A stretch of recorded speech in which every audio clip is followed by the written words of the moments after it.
네, 우리가 요즘에 분계 연습을 좀 많이 하고 있는데요. 우리 TAT 2급 교재 251페이지에 41번부터 또 1시간 동안 우리 분계 연습해 보도록 하겠습니다. 단기매매증권인 기흥전자 주식 회사의 주식 300주를 주당 22,000원에 매각하고 수수료 5만원을 차감한 잔액은 현금으로 받았습니다. 기흥전자 주식회사의 주식은 모두 2월 10일에 19,000원에 400주를 취득한 것으로서 취득 시에 수수료 등 재비용이 7만원이 지출되었다. 주식 매각 시 분계를 하시오. 자, 우리가 이 분계를 할 때 여기서 취득 시 수수료에 대한 부분은 완전히 무시해야 되는 것이죠. 예. 무시하시고, 자, 2월 10일 날 400주를 19,000원에 샀어요. 그러니까 19,000원에 취득한 단기 매매 증권을 오늘이 며칠인지는 모르지만 아무튼 2월 10일은 지났겠죠. 그래서 오늘은 300주만 22,000원에 주당 3,000원의 이익을 남기고 오늘 처분을 했습니다. 자, 그리고 이 수수료 5만원을 차감한 것이 현금으로 되었어요. 받았어요. 자, 그러면 우리 분계를 한번 또 해볼까요? 자, 이 정도 분계는 이제 잘 아시죠? 앞에 시간에서도 유사한 분계를 했으니까. 자, 차변의 현금은 얼마가 증가하느냐? 차변의 현금이 얼마 증가하느냐면 300주 곱하기 22,000원 한번 해볼까요? 300주 곱하기 22,000원 했더니 660만원입니다. 660에서 5만원을 빼면 되죠. 빼기 5만원 해가지고 655만원 맞나요? 네. 그러면 이제 대변에 적을 거 이걸 잘 적어야 되죠. 대변에 단기 매매 증권을 갖다가 감소시켰는데 처분했으니까 이것이 몇 주냐면은 300주예요. 300주를 갖다 팔았단 말이에요. 그러면 300주의 원가가 얼마냐 이겁니다. 19,000원이다. 19,000원. 그래서 계산기를 잡고 300주 곱하기 19,000원으로 계산을 해서 570만원이 원가가 되는 것입니다. 그래서 대변의 단기 매매 증권은 570만원이 됩니다. 그러면 대변에 와야 될 개정 과목은 이익이 되겠죠. 그래서 단기 매매 증권 처분 이익이다 이거예요. 그 차익만큼이니까 570만원과 655만원의 차이를 여러분이 계산기로 또 두들겨 보시면 85만원이 발생합니다. 그래서 85만원이 단기 매매증권 처분 이익으로 인식하면 되겠어요. 원래는 단기 매매증권 처분 이익이 이 수수료를 감안하지 않았다면 5만원이 많아서 90만원이 됩니다. 왜 그러냐면은 이게 3,000원씩이잖아요. 한 주당 3,000원씩 가격이 오른 상태로 처분했기 때문에 300주면 3,000원 곱하기 300주 딱 90만원이죠. 그런데 왜 5만원이 줄었느냐 하면은 우리가 처분 시 수수료는 처분 이익이 발생했을 때는 이익에서 차감한다고 그랬죠. 그래서 이렇게 된다. 자, 42번 문제 어떤 문제입니까? 자, 42번은 당사는 우진상사가 발행한 다음의 사채를 2년 후 매각할 목적으로 현금 취득했다. 네. 그러면 대변에 현금이 나가겠네요. 이제 차변에는 사채를 어떤 목적으로 샀느냐. 사채를 2년 후 매각할 목적. 그러면 매도 가능 증권이 되죠. 2년 후 매각할 목적이다. 매도 가능 증권. 그래서 개정 과목은 차변에 매도 가능 증권이 와야 될 것이고, 그리고 대변은 현금이 가는 거예요. 자, 그러면 금액을 확인해야 되겠죠. 자, 그래서 자료를 보고 우리가 계산을 좀 해야 되겠습니다. 자, 차변의 매도 가능 증권이 얼마 증가하느냐 계산을 한번 해볼까요? 자, 만기까지 가지고 있을 거 아니니까 뭐 요 만기 날짜는 중요하지 않고 액면 금액이 1000만 원인데 발행 금액이 950만 이렇게 돼요. 발행 금액이 9,502580 연 이자율 3년이고 이자율은 10% 현가 개수 이거 뭐 이자율 뭐 이렇게 이런 건 우리가 이 분기하는데 이것까지 분기할 것은 없습니다. 이거는 지금 어떤 내 문제냐면 우진 상사가 발행한 다음의 사채를 2년 후에 매각할 목적으로 현금 취득했다 하니까 이 현금 취득한 거에 대해서 회계 처리만 하면 되는 거잖아요. 그렇죠? 그래서 차변의 매도 가능 증권은 요 발행 금액으로 정리하면 되겠죠? 발행 금액. 다른 건 다 참고사항. 그래서 요 발행 금액 9,502,580 되겠고요. 대변에는 현금 발행액 현금으로 취득했으니까 똑같은 금액이 대변에 현금이 되는 겁니다.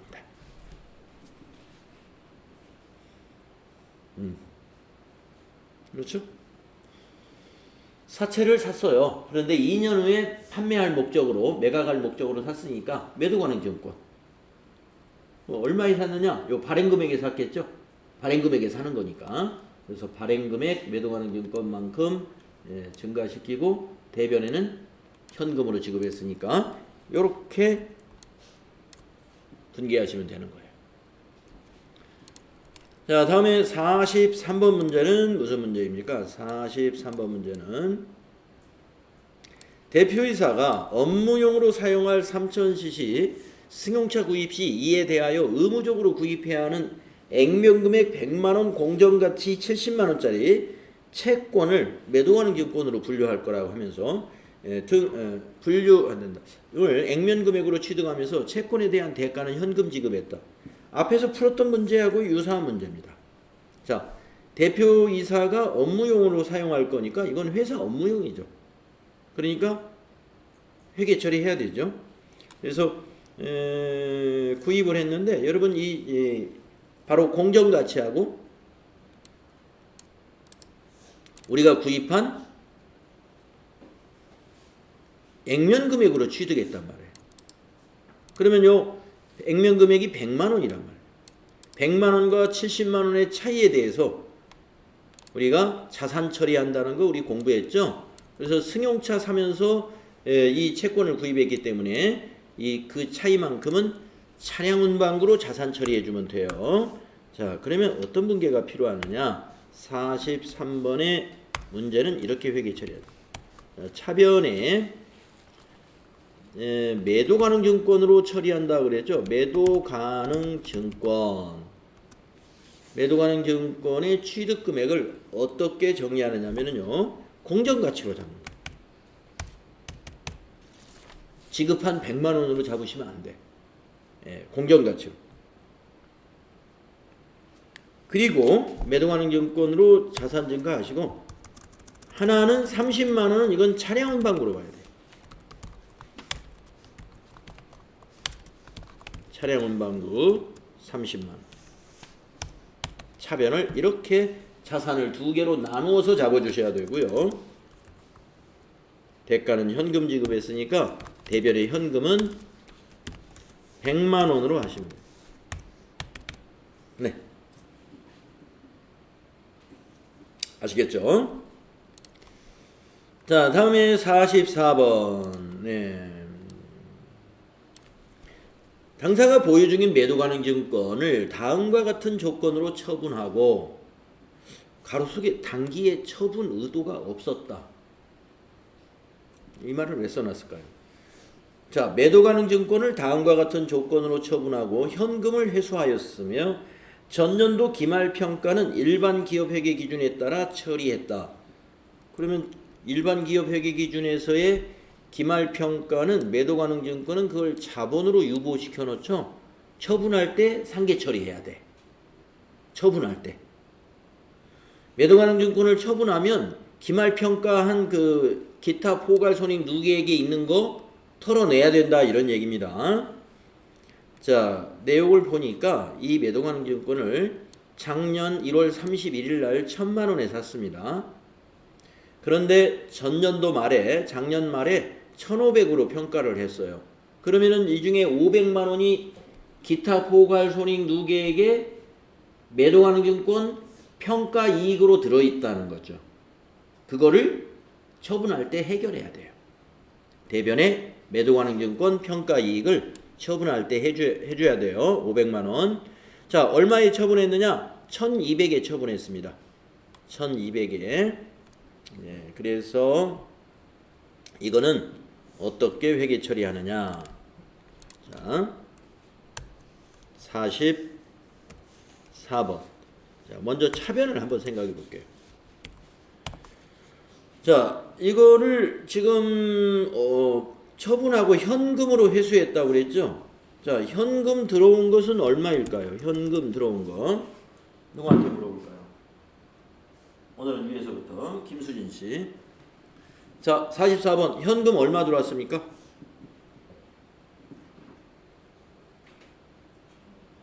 1200 들어왔죠? 1200만 원. 1200에 처분했습니다. 1200 들어옵니다. 자, 대변에 자, 이 1200이 왜 들어왔느냐 하는 거예요. 왜 들어왔느냐. 매도가능증권을 처분했죠. 그렇죠. 그래서 매도가능증권을 처분했는데 이 매도가능증권에 지금 장부금액이 얼마로 돼 있을까요? 1,000만 원으로 돼 있어요? 1,500으로 돼 있어요? 1,500으로 돼 있죠. 기말에 1,500으로 매도가능증권을 공정가치로 평가했으니까. 그래서 대변에 매도가능증권은 1,500만 원이에요. 예. 여기까지는 어렵지 않죠? 예, 여기서부터 정신을 차려야 돼요. 그래서 여기서 왜 정신을 차려야 되느냐? 300만 원 손실 봤구나. 1,500짜리를 1,200에 팔았네. 그리고 차변에 매도가능증권 평가는 손실 300만 원 하면 틀립니다.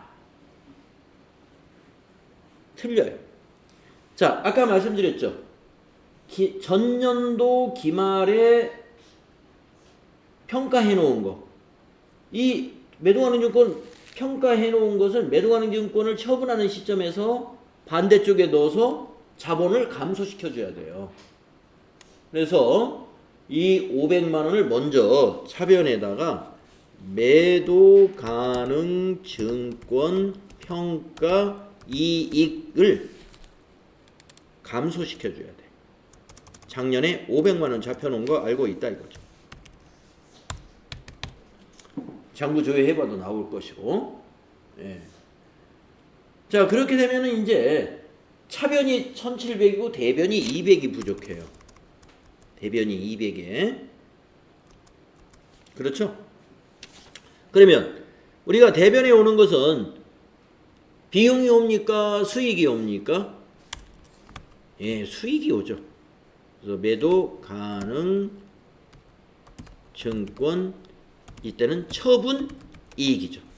처분 이익. 매도 가능 증권 처분 이익.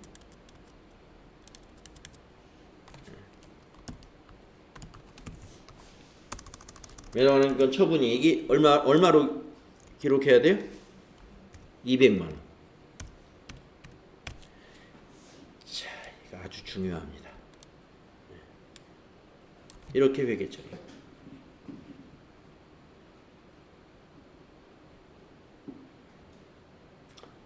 이렇게 회계 처리해야 돼. 그래서 제가 앞에서 아마 문제 이와 유사한 그 내용을 우리가 설명할 수 있는 기회가 있었을 건데요. 그때 제가 여러분에게 이런 얘기를 한번 했었어요. 매도 가능 증권의 처분 이익이나 손실을 계산하라는 문제가 나오면 매도 가능 증권 처분 손실이나 이익을 계산하라는 문제가 나오면 중간 거 평가는 다 무시하고 최초에 취득한 금액과 처분한 금액을 직접 비교하면 그게 답이다. 예. 그러니까 매도가능증권을 최초에 전년도에 1월 달에 1,000만 원에 매입을 했단 말이에요. 그래가지고 이번에 1,200에 파는 거예요. 그러니까 이 두 개를 비교하니까 200만 원 처분 이익 발생했죠. 자, 매도가능증권 처분 이익 200만 원 나오잖아요. 그러나 회계 처리는 이렇게 하는 거예요. 예. 그러니까 매도가능증권 처분 이익이 얼마냐 물으면 직접 이렇게 그냥 숫자는 계산이 됩니다. 그러나 처분 시 회계 처리를 하라 그러면 이렇게 할 줄 알아야 된다. 이렇게 할 줄 알아야 된다. 그래서 우리가 이런 뭐 매도가능증권, 단기매매증권에 관한 이런 문제는 사실은 우리가 따지고 보면은 시험용이라고 그럴까요? 우리 회계를 공부하고 또 자격증을 취득하기 위한 그런 시험용이라고 볼 수가 있어요. 왜냐? 우리가 대개 우리가 이제 취업을 해서 나가 보시면 매도가능증권이니 무슨 단기매매증권이니 이런 유가증권에 투자하는 법인이 그렇게 많을까요? 큰 기업 외에는 별로 없어요. 예, 큰 기업 외에 작은 법인은 이런 데 투자 안 합니다. 잘 모르니까 투자하려고 하다가 오히려 주식 잘못 사면 여러분 손해봤다는 얘기 많이 듣잖아요. 예, 그러니까 어떻게 함부로 주식이나 채권에 투자를 하겠어요. 그냥 사장님이나 회사 직원이 거기에 전념하는 것보다는 일 열심히 하는 게 돈 버는 거죠. 예, 그런데 이 정도 할 수 있는 기업이다 그러면 이 투자 전문가들이 있는 기업들이 이런 걸 하는 거예요. 예, 유가증권에 투자할 수 있는 그런 재주나 전문 지식이 있는 그런 전문가들이 고용되어 있다면 그런 기업들은 이런 쪽에 투자도 하고 해서 영업의 이익을 더 배가시킬 수 있고 증가시킬 수 있죠. 여유자금에 대해서. 그러나 많은 다수의 기업들은 이러할 능력이 되지 않는다. 그래서 이런 거래는 실제 나가보면 별로 회계 처리할 내용은 없어요. 그러나 시험에서는 어떻습니까? 많이 나오는 편이에요. 잘 알아두셔야 돼요. 그리고 대기업은 이런 거 회계 처리 당연히 있겠죠. 다음에 45번 문제로 가보겠습니다.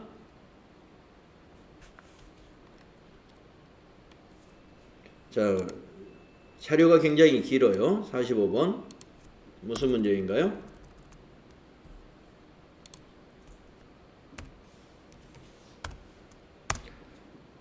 장기 투자 목적으로 보유하던 상장 주식, 가로 열고 투자회사에 대한 지분율이 1% 미만이다. 네. 그러니까 이게 이 투자회사에 대한 지분율이 높아지면 이 주식을 구입하는 목적이 다른 목적으로 투자 목적이라기보다는 경영에 참여할 목적, 지분법 적용 투자 주식이 될 수도 있어요. 그렇게 되면은. 그래서 요 45번 문제는 소액주주라는 겁니다. 지분율이 1% 미만이다. 그러니까 우리는 소액주주다. 그걸 얘기하려고 하는 거고요. 그래서 어느 회사인지는 모르겠지만 그 회사에 지금 우리가 장기 투자 목적으로 주식을 1% 미만으로 지금 가지고 있다. 이것을 다음과 같은 조건으로 처분하고 처분 대금은 한국은행 보통예금 계좌로 입금했다. 그러니까 보통예금으로 입금됐으니까 보통예금은 차변에 기록하는 거죠. 단 전년도 해당 상장 주식에 대한 기말평가는 일반 기업회계 기준에 따라서 적절히 회계 처리했다. 자, 그러면 여기서도 장기 투자 목적으로 보유하고 있는 상장회사 주식입니다. 우리가 상장회사 주식이라는 것은 시장성이 있습니다.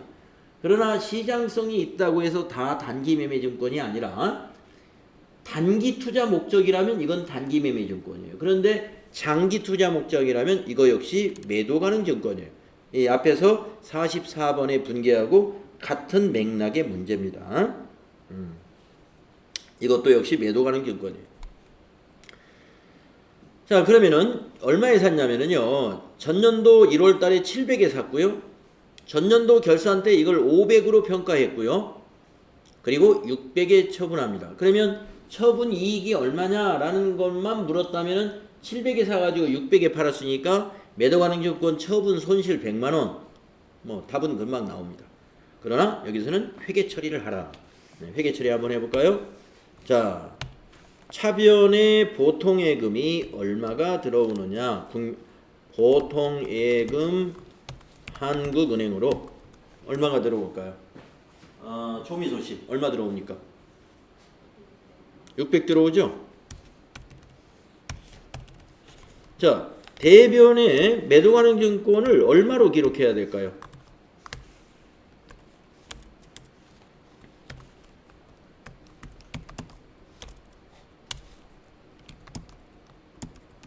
대변의 매도가능증권을 얼마로 기록해야 될까요? 500으로 기록해야죠. 전기말에 500으로 평가해놨으니까 잔고금액 적는 거예요. 500으로. 자, 그렇게 해놓고 우리가 항상 뭘 생각해야 되죠? 이 매도가능증권이라 하는 것은 처분할 때 전기말 기타 포괄 손익 누계에게 무엇이 있는가를 확인해야 돼요. 예. 어떻게 확인할 수 있어요? 예, 뭐 시산표를 조회할 수는 없고 이 문제에서는 우리 실무 같으면 시산표 조회 보면 나올 텐데 뭐 조회 볼 수는 없고 이 표를 가지고 판단해야 됩니다. 700에 사가지고 500으로 만들었다는 얘기예요. 그러면은 이때 평가 손실이 발생했겠죠. 네, 평가 손실은 어디로 오냐면 차변에 오는 거예요. 평가 손실.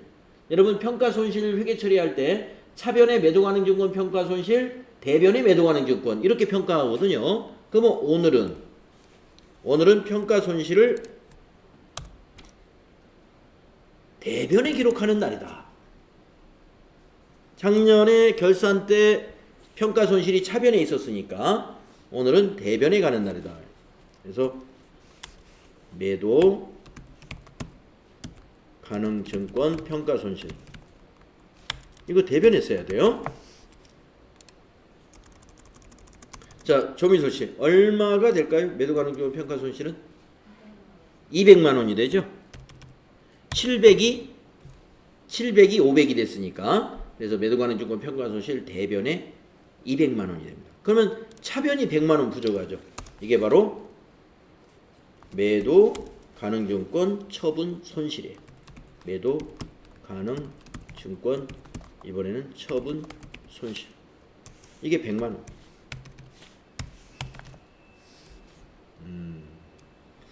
이렇게 하신다. 이렇게. 그래서 아까 말씀드린 대로 처분 관계의 손실이냐 이익이냐만 묻는다면 700과 600을 바로 비교해서 100만 원 싸게 팔았구나 하고 매도가능증권 평가 손실을 그냥 바로 구할 수 있습니다. 그러나 회계 처리는 이렇게 해야 된다. 네. 자, 같은 유형의 문제 반복하면서 우리가 확실하게 이해를 했겠습니다. 자, 다음은 이제 문제 유형이 좀 바뀌어서 46번은 어떤 유형입니까? 46번. 뉴욕은행으로부터 금년 1월 10일에 차입한 단기 차입금 $10,000에 대해서 원화를 외화로 환전하여 상환했다. 상환 당시 환율은 1달러당 1,200원이었다. 예. 그러면 얼마가 들어갔을까? $10,000를 갚았으니까 1,200만 원이 들어갔나요? 1,200원 곱하기 $10,000니까 그렇죠? 1,200원 곱하기 $10,000. 네, 1,200만 원이 들어갔어요. 자, 가로 열고 차입시 1,300만 원. 예. 차입시 1,300만 원. 그러니까 차입할 때는 1,300만 원이었는데 오늘 갚을 때 1,200 들어간 거예요. 그래서 환전 수수료 등 기타 부대 비용은 없다고 가정합시다. 이랬습니다. 네, 부대 비용 생각하지 말고 없으니까 차변에 우리가 지금 뉴욕은행의 금년 1월 10일 날 차입을 했었으니까 단기 차입금이었죠. 뭐 외화 단기 차입금인지는 모르겠지만 뭐 그 개념 과목이 있는지는 모르겠지만 그냥 단기 차입금이라고 해도 되고. 자, 좋아요. 외화를 앞에 넣어서 외화 단기 차입금. 가로 열고 뉴욕은행. 요 부채가 감소하죠. 얼마가 감소하는 거예요? 1,300만 원의 부채가 지금 장부에 기록된 거예요. 차입 시 1,300만 원이었어요. 그때 환율을 적용한 거죠. 그때는 아마 금년 1월 10일 날은 환율이 1달러당 1,300원이었다는 얘기죠. 그래서 우리 장부가 외화 단기 차입금 뉴욕은행 것이 1,300만 원만큼 장부에 기록돼 있어요. 오늘 갚았으니까 차변에 와서 부채 감소. 맞죠? 자, 대변에 이걸 현금으로 주었다고 보겠습니다. 원화로 환전해서 상환했는데 현금이죠. 그러면 현금이 얼마 나갔어요? 1,200만 원. 1,200만 원 나갔죠? 그러면 대변에 이게 우리가 이것을 뭐라고 하느냐 이거예요. 외환의 차익. 외환의 차익 때문에 발생한 이익이죠. 100만 원 이익 받잖아요. 그래서 이걸 외환 차익이라고 기록한다. 외환 차익은 영업의 수익에서 우리 배웠죠? 100만 원. 이렇게 하시면 돼요. 외환 차익 100만 원. 자, 그 다음 거. 이건 누가 한번 해보느냐. 자, 문제를 먼저 파악을 한번 해보세요. 47번 문제를 먼저 한번 파악해보세요. 47번 문제. 전달에 20일 날 선적일인데 미국 블랙홀사에 외상으로 수출한 제품의 수출 대금 12만 불을 금리 달러화로 송금 받은 후 금일 달러로 받았다 이거예요. 선적은 지난달에 했어요. 선적은 지난달에 한 달 전에 선적했습니다. 그리고 이번 달에 12만 달러를 받았어요. 그러면 외상매출금 받은 거죠. 달러로 송금 받은 후 즉시 원화로 환전하여 한국은행 보통예금 계좌에 입금했습니다. 자, 선적할 때 환율은 이렇게 돼요. 1,300원. 오늘 환율은 이렇게 돼요. 1,320원. 1,320원. 자, 오늘 받은 돈부터 한번 계산을 한번 해볼까요? 오늘 받은 돈부터. 자, 오늘 받은 돈 보통예금으로 입금됐습니다. 차변의 보통예금입니다. 한국은행. 자, 얼마로 기록해야 될까요? 윤희원 씨. 자, 오늘 12만 불 받았어요. 보통예금으로. 여기 얼마로 기록해야 될까요? 계산기 들고 계산해보세요. 12만 달러를 받아서 모두 환전했어요.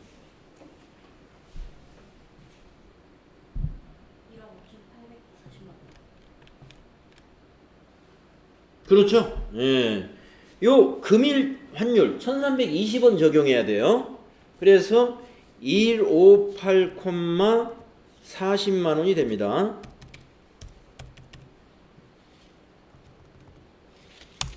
158,40만 원. 자, 이거 왜 받았어요? 대변에. 자, 윤효원 씨. 대변은 무슨 계정 과목으로 기록해야 될까요? 무슨 돈 받은 거죠? 우리가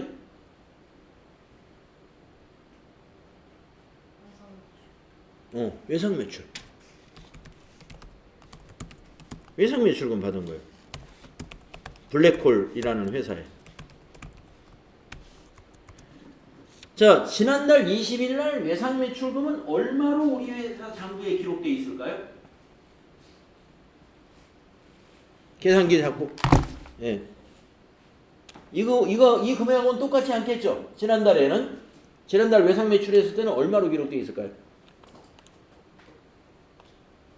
1억 5,600. 그렇죠. 예. 이런 계산이 돼야 된다. 요 두 개만 딱 자리를 잡으면 이제 게임은 끝났죠. 예. 자, 외상 매출금 1억 5,600을 받아서 환전했더니 1억 840만 원이 된 거예요. 예. 돈이 더 불었단 말이에요. 돈이 더 불었어. 그러면 이걸 이익으로 잡아야 돼. 뭐 때문에 불었느냐? 외화로는 똑같아. 12만 불. 그런데 이게 환전하면서 환율 차이 때문에 이익이 생긴 거예요. 그걸 우리가 지금 배우고 있는 외환 차익이라고 한다 이거예요. 외환 차익. 요 차이만큼 240이 맞죠? 네. 240. 이렇게 회계 처리하는 거예요. 요 반대의 경우도 여러분 당연히 알겠죠? 환율이 지금과 반대 현상이 되면 외화에 대한 외상 매출금을 받을 때 외환 차손이 나오겠죠. 그럴 때는 환율이 올라간 게 아니라 떨어졌다면, 외국에 외상 매출한 것이 한 달 전에 외상 매출했는데 한 달 후에 환율이 떨어져 버렸다. 그러면 손실이 나와. 네, 손실이 나와. 그러니까 그 수출하는 기업들은요, 반드시 그런 건 아니지만 대체로 수출하는 기업은 환율이 올라가면 기업의 재무 구조가 좋아져요. 수출하는 기업은 뭘 벌어와요? 달러를 벌어오잖아요. 그런데 물건은 내가 3개월 전에 팔았고 돈은 3개월 후에 받아. 그러면 3개월 전에 팔았을 때 장부의 외상 매출금보다 나중에 3개월 후에 받을 때 금액이 항상 커져. 그러니까 이런 외환 차익이 계속 발생하는 거죠. 영업의 수익이 자꾸 발생해. 그러니까 좋아지겠죠. 근데 수입하는 업체 입장에서는, 원자재 수입을 하는 업체는 반대 현상입니다.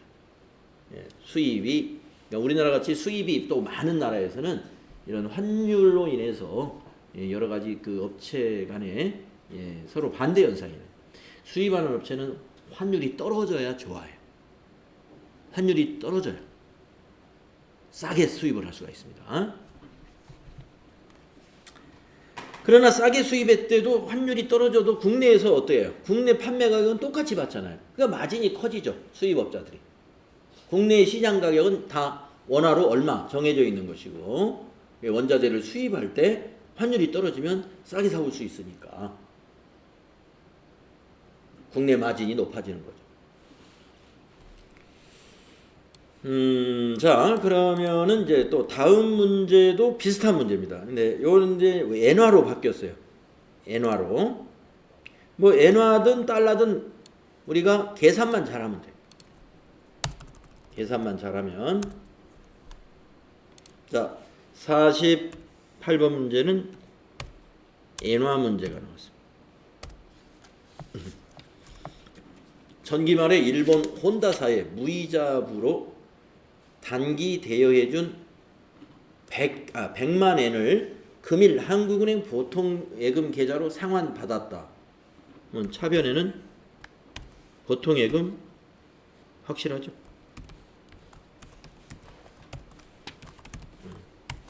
상환받았어요. 금일. 단 상환시 적용된 환율은 100엔당 1,000원이다. 100엔당 1,000원이면 1엔당은 얼마예요? 10원이다. 예. 1엔당 10원이다. 예. 그래서 100만 엔에다가 곱하면 되겠죠. 얼마를? 10원을 곱해야죠. 1엔당 10원이니까 100원, 이거 1,000원을 100으로 나눠야 1엔당 나오죠. 자, 그래서 상환시 환율이 1엔당 1,000원이에요. 그러니까 오늘 받은 때 오늘 환율이 이랬다는 거고, 단기 대여금은 잔액은 900만 원이다. 예. 단기 대여금 잔액은 900만 원이다 이 말이에요. 그러니까 우리가 혼다사에다가 빌려줄 때는 900만 원 빌려준 거예요. 작년에 900만 원 빌려줬어요. 근데 오늘 돈을 받았습니다. 얼마를 받았냐면 한국 돈으로 900을 받은 게 아니라 100만 엔이에요. 그때 빌려준 게 100만 엔이었어요. 100만 엔. 자, 오늘 보통 예금은 얼마가 될까요? 계산을 한번 해보면 박민영 씨, 보통 예금이 얼마로 기록해야 될까요? 예, 100만 엔 곱하기 10원, 1000만 원이 자산 증가합니다. 자, 대변에 기록해야 될 자산 감소. 이건 외상 매출이 아니라 단기 대여금이죠. 단기 대여금. 거래처는 혼다사. 얼마가 감소할까요? 그렇죠. 900이 감소하고요. 그래서 대변에 가는 것은 그렇죠. 외환 차익이 이것도 역시 100만 원이 된다. 네, 이제 외환 차익, 외환 차손 확실히 알겠네. 이 반대는 역시 외환 차손. 그래서 이제 보통 엔화 문제가 나오면 달러는 항상 1달러당 얼마로 환율을 알려줘요. 그런데 엔화는 100엔당 얼마 이렇게 알려주니까 여기 앞에 있는 원을 100으로 일단 나눠야 돼요. 그 값에다가 요 엔화를 곱하면 우리나라 돈 계산이 나옵니다. 다음에 49번은 무슨 문제인가요? 예, 같은 유형의 문제죠. 당사는 전년도 8월 9일에 일본에 소재한 교토 상사로부터 원재료를 100엔 내 구매하면서 이를 외상 매입으로 처리했습니다. 예, 작년 8월 달에 외상으로 100엔을 외상을 했어요. 일본에 있는 교토 상사로부터. 그리고 금일 동외상 매입금 전액을 현금으로 상환했습니다. 단 전기말 외화자산 무채와 관련해서는 적절하게 평가했다. 평가를 했군요. 그러니까 작년 8월에 환율은 이렇게 됐어요. 예. 그런데 전년도 결산 때 환율은 이렇게 됐습니다. 100엔당 900원이 됐어요. 그러면 이 평가 때는 우리가 외화 환산, 자, 이게 지금 외상 매입금이니까 빚은 말이죠. 환율 떨어지면 좋아지는 거예요.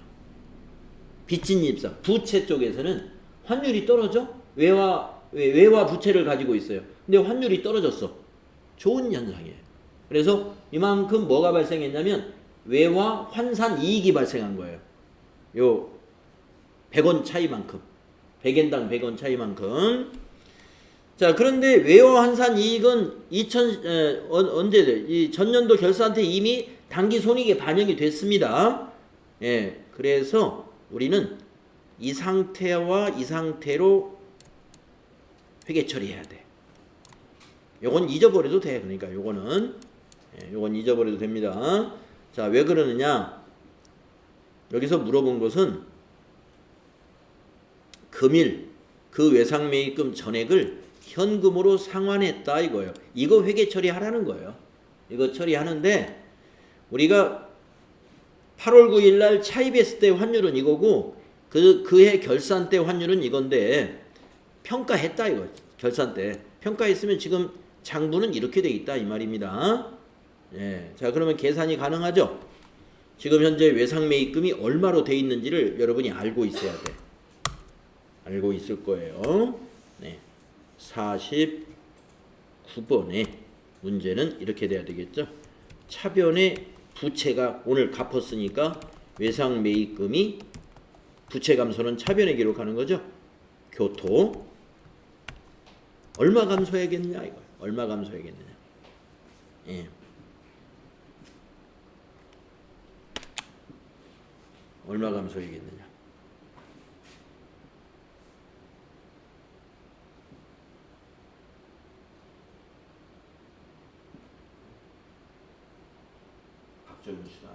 주사람 씨. 오늘 외상 매입금이 얼마 감소할까요?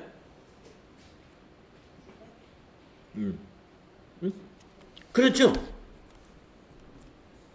전년도 결산 때 환율이 900원이었기 때문에 여기 100으로 나누면 9엔, 1엔당 9원. 그러면 여기 9 곱하면 900만 원의 외상 매입금이 감소합니다. 자, 이걸 갚는데 대변에다가 이걸 현금으로 갚았어요. 얼마를 현금으로 우리가 이 100만 엔을 만드는데 돈이 얼마 들어갔을까요? 현금. 대변의 현금은 얼마일까요?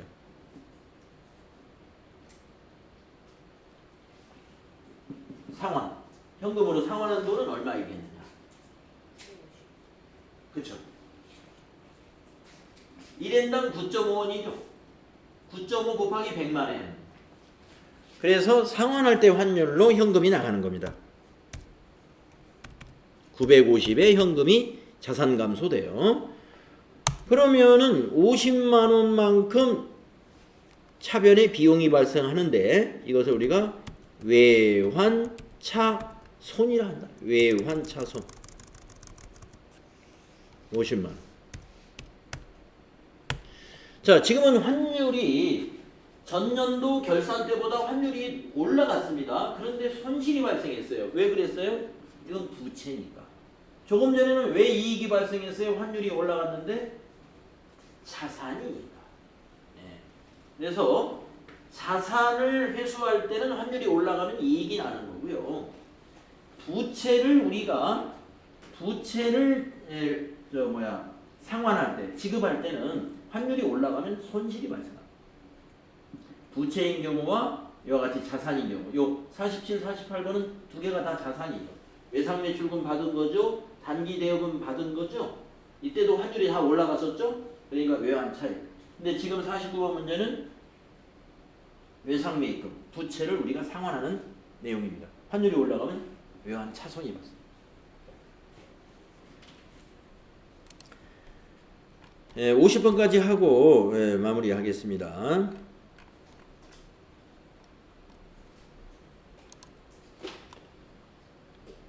자, 이건 무슨 문제냐? 같은 유형의 문제 같아요. 그죠?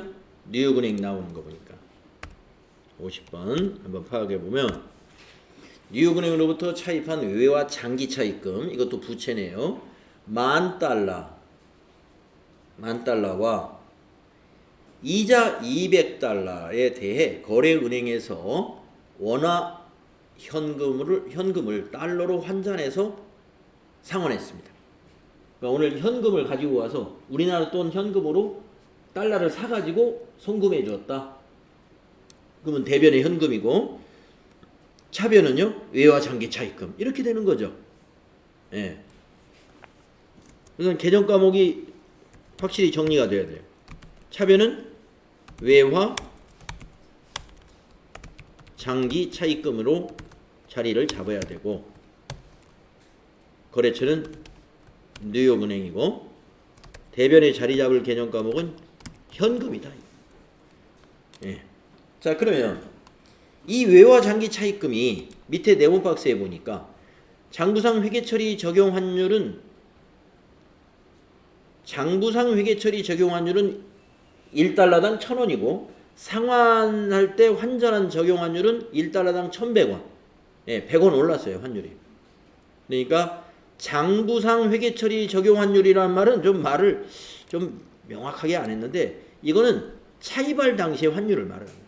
우리가 외화 장기 차입금을 인식할 때 장부에 회계처리 하잖아요. 그러니까 이 장부상 회계처리 적용 환율이라는 말은 차입할 당시의 환율이다. 이렇게 봐야 되겠죠? 자, 그런데 여기 보니까 원금만 갚은 게 아니라 이자도 갚았네. 이자도. 그렇죠? 그러니까 차변에 개정 과목이 하나 더 생겨. 이자 비용. 이자 비용. 자, 그러면은 차변의 외화 장기 차익, 우선 또 하나 생깁니다만, 외화 장기 차입금 차변의 부채 감소 이거 얼마로 기록해야 되는지 한번 계산해 보세요. 박윤미 씨. 차변의 외화 장기 차입금은 10,000달러 곱하기 1,000만 원이네. 1,000만 원입니다. 자, 차변의 이자 비용부터 먼저 기록해 볼까요? 이자 비용은 얼마로 기록해야 돼요? 200불. 얼마요? 20만 원. 왜 20만 원밖에 안 될까요? 200불 오늘 이자 지급했는데 요 외화장기 차입금은 차입했을 당시에 환율을 적용하지만 이자는 차입할 때 환율을 적용한 게 아니라 오늘 지급했으니까 22만 원. 그렇지. 20만 원이 아니라 22만 원이죠. 예. 여기 외화장기 차입금 환율을 같이 적용하면 안 돼요. 이자 지급했을 때하고 요거 장부에 기록할 때하고 다르니까. 자, 그러면 대변에 지금 현금 나간 것은 얼마가 나갔을까요? 하는 겁니다. 금액이 달라집니다. 이거 합해가지고 1,022만 원 해버리면 틀려요. 예. 1,122만 원. 어떻게 계산하냐면 여기 10,000달러를 여기 200달러하고 더합니다. 1,200달러. 이걸 더해가지고 이 1,100원 환율 적용해야 대변에 현금 나가는 금액이죠. 그래서 1,200 곱하기 1,100원 해봐야 계산이 맞다. 그래서 1,122만 원이 그렇게 나옵니다. 그렇게 하고 나면 뭐가 발생하느냐? 요 100만 원 차이가 생기잖아요.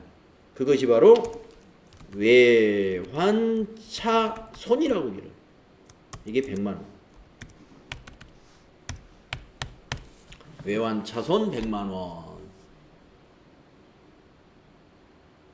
예, 앞에 49번도 외환차손이 있었습니다만은 여기는 뭐 이자 관계를 같이 지급하거나 이런 것이 아니라 그냥 외상매입금 갚은 거니까 그런데 이거는 차입금을 갚으면서 이자까지 갚게 되면은 이렇게 좀 계산을 좀 잘 자세히 해주셔야 돼요. 세밀하게.